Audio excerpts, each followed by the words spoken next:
I'm Hajime Sugiyama from Mitsubishi Electric, and I'm an industrial IoT evangelist.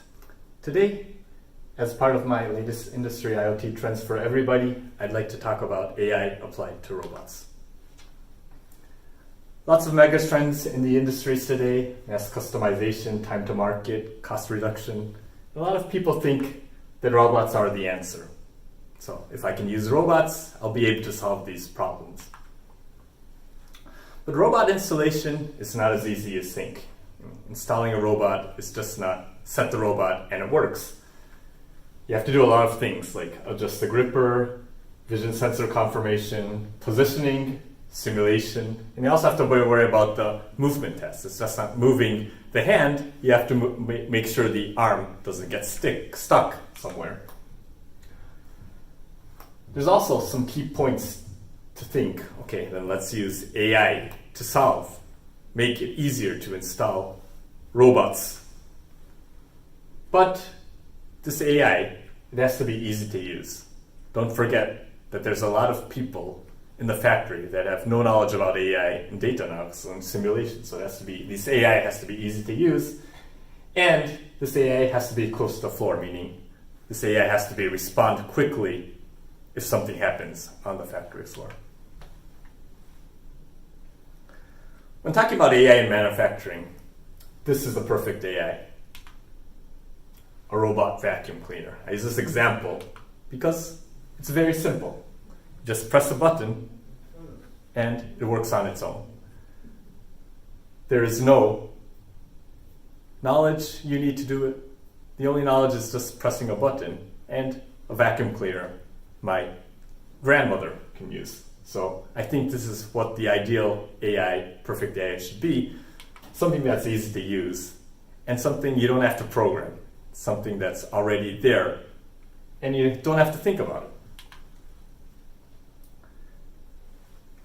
When people talk about AI in manufacturing or AI in a factory, some people think there's going to be this kind of center AI, center controlled AI in a big server room that's communicating with all the devices on the factory, and if something happens, then the AI says, okay, stop this motor, move this robot over there, move this AGV over there, and it's central controlled.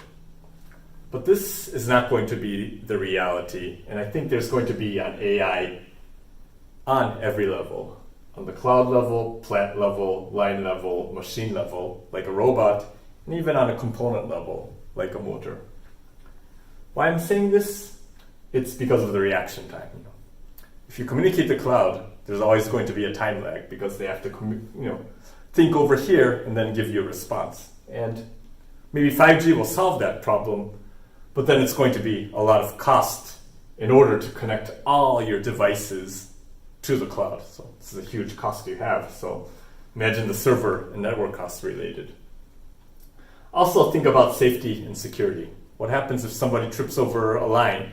Then your whole network is down because you're relying on this single cloud. It's not really realistic to do it this way. So I think in the future, AI is going to exist on all levels. And that's why Mitsubishi Electric, we're trying to develop AI which is close to the components, close to the robots. And in order to do this, we're reducing the number of calculations so we can reduce the memory space necessary for AI. And that's a key component of the Mitsubishi Electric AI create state-of-the-art technology. We call it MyStart, in our products. Using this compact die, we think there's a lot of things we can do with robotics to make it more easy to install, like reporting, predictive maintenance, and also calculating the optimal way that a robot should move. Let's go through some examples of how you use AI in robotics. One thing you shouldn't forget about manufacturing is that time is money, and that every millisecond counts. And I was in the factory, so I remember the days that I was in a production line counting how much seconds it makes to a product. Of course, AI can do a lot of things. It can teach a robot to move this way and this way, but it's not good enough if it's a slow movement because it's speed. A robot has to move fast in order to make it count in manufacturing. I mean, if it's a slow robot, it probably makes sense doing it with a human being. If you're going to be able to use that time and reduce the lead time, you're going to be able to save costs. So using robots is good, but it has to be fast. I want to use this example to understand, utilize how you should use AI in robotics. And we're going to use a simple application like bearing insertion, where we're putting this bearing into a hole. It looks like a very simple movement, I think you see. But it's actually not that easy. Okay? If you do it slow, it's easy. But what happens if you try to insert it very fast? If you do it fast, the mechanics are starting to vibrate, and then it's going to hit the edge of the hole, and it's not going to be able to put the bearing correctly in the hole, or you're going to damage the bearing itself right now. So that's why it's so important to find the optimal speed that you can insert this bearing into a hole. And that takes a lot of adjustment time.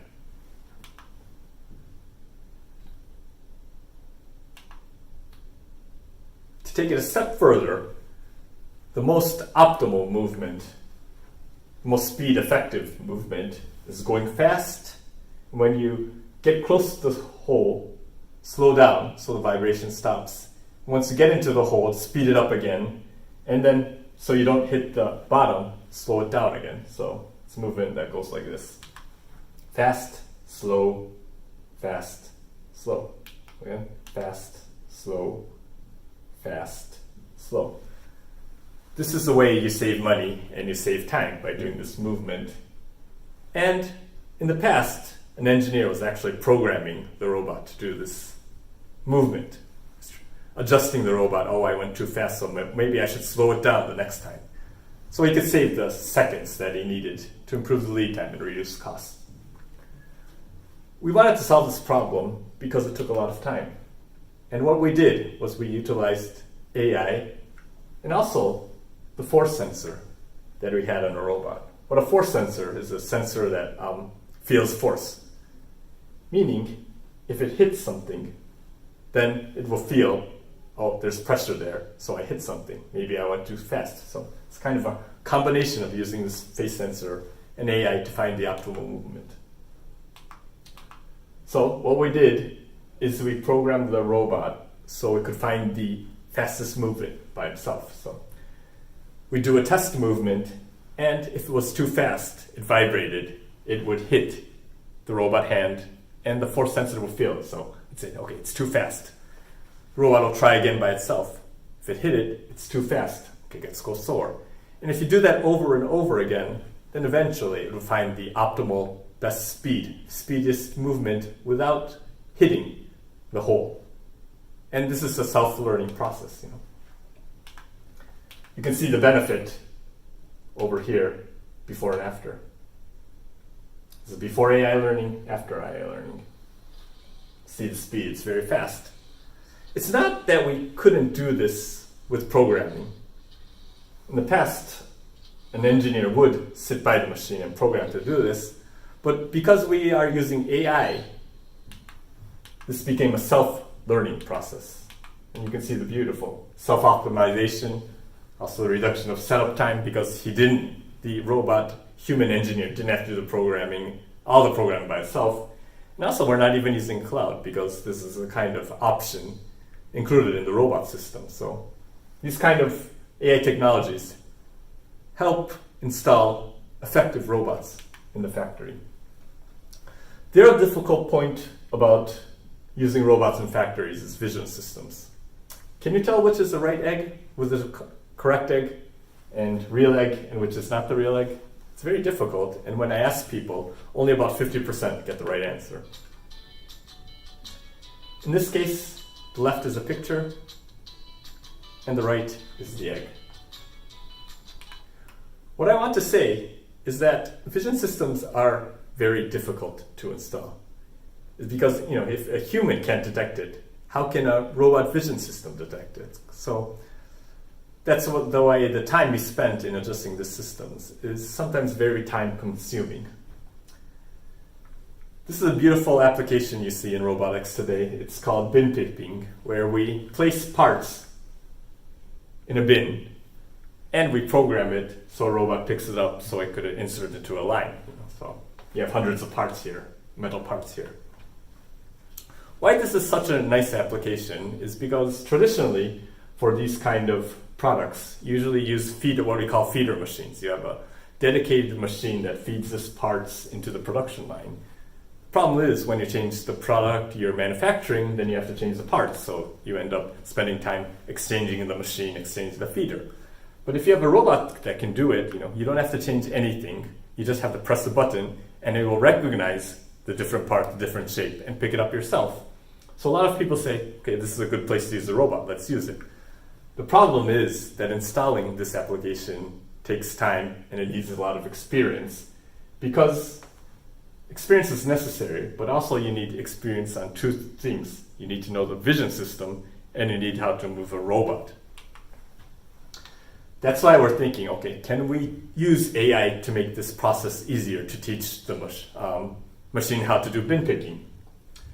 The difficulty of bin picking is the adjustment of the vision system, because there's so many variations of how a part could end up in a bin. And the thing you wanted to find out in bin picking is the kind of edge of a product. Because if you don't recognize the edge of it correctly, you don't know where to pick it up and how to position the gripper. So detecting the edge of the part you're going to pick up is very, very important, but that needs adjustment. What we did here was we did a lot of simulation on the various kind of ways that a part could fall randomly into this bin. And by using that, we were able to pre-adjust the vision system and pre-adjust the parameters, which made it easier when you put in the actual application to adjust the machine. By doing this pre-simulation, we'd be able to reduce the time necessary to set up the system to 5 hours to 1 or 2 hours. So imagine if you have 5 systems like this, you're basically saving 2 or 3 days by doing this. Another interesting, and I think this kind of application, self-adjusting applications, is going to become very, very important, because you see the factory of the future. All these robots moving around AGV, it's beautiful, there's no jigs necessary, but on the other hand, they're going to be necessary to be able to adjust by themselves, and that's where AI will become very, very handy.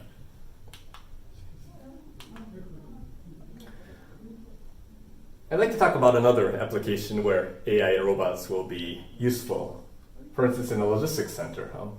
Logistics centers handle various parts. Big parts, flat parts, round parts.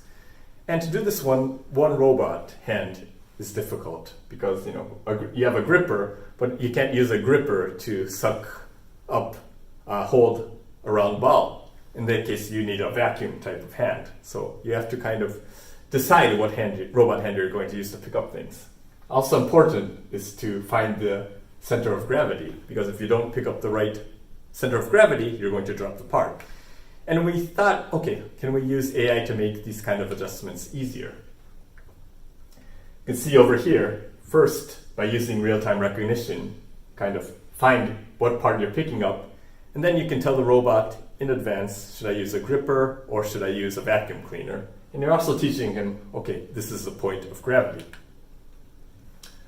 By doing this, when a box comes along, you do the scanning, and then you can tell the AI, through the AI, to the robot, okay, use a gripper, use a vacuum cleaner. It's a tennis ball, so here's the center of gravity. And it makes things a lot easier. And this is what we did in our Amazon Robotics Challenge demo over here. So hopefully it will be useful for the future. Another interesting application, like the factory of the future, is predictive maintenance. And this is what we did with a joint project with IBM. The application is we're monitoring a robot through the edge and using the AI to tell it when it breaks, when it's going to break. When it's going to break, we tell the factory worker, okay, here's when you should do the maintenance and here's how to do it. when they go to repair the machine, he put on the AR glasses, VR glasses, and then he can actually told how to repair the machine. Robot. Here's an example. Sorry, it's a little difficult to see the letters over here, but there's an error pops on the production line. Okay, and then if you go to the robot where it's click, where it has the alarm on it, and click it, then a kind of AI conversation starts. So you ask, okay, what's happened? And it tells you there's a wave abnormality on this robot. So I recommend maintenance. You ask, okay, what should I do? And it will give you some examples on a maintenance screen. Change the belt, put in more grease. So say you pick, okay, I think replacing the grease should be the best. Start, and it'll give you a list of parts that you need to do the repair and maintenance, like grease, of course. Then you say, okay, I want to apply grease, but do I have grease in stock? Automatically, AI talks to the supplied SCM system to find out if we have grease in stock. In this case, we don't have stock, so it asks you, do you want to order some? Yes, please order, because if I order now, I will get it tomorrow. Now it has all that information and said, okay, we've ordered it, wait for tomorrow, and then it gives you a recommendation of when you should do the maintenance, because you want to do it in a time where you're not in production, as you don't want to stop the regular production schedules. And then it's scheduled. When maintenance times comes, you go to the machine, you put on the AR glasses, so this is actually looking through the glasses. You do some movements with your fingers and goes directly into maintenance mode. Then, through the glasses, you can see exactly how you should repair the machine. Here's where you should remove the bolts, here's where you put the grease nipple, here's where you put in the grease, then take out the greases, put on the bolts, and then go back. So, very useful. In the past, you have to wait, you have to ask a person who has maintenance knowledge, or you have to bring a manual with you. But everything is done through AI, and it makes life more easier. And I'm really waiting for this kind of application to come to real life. Okay, I think that's the summary. Installing robots, AI in robots will become very important, but please be aware of the speed. If it doesn't work fast, it's not worth using it, that kind of AI technology. And also, I think you should select some AI that is invisible, that's already included in the robot, so you don't have to think about it. And that's what we're trying to do in Mitsubishi Electric, put a lot of cool AI technology into our robots. I hope you enjoyed it, and thank you very much, and see you again.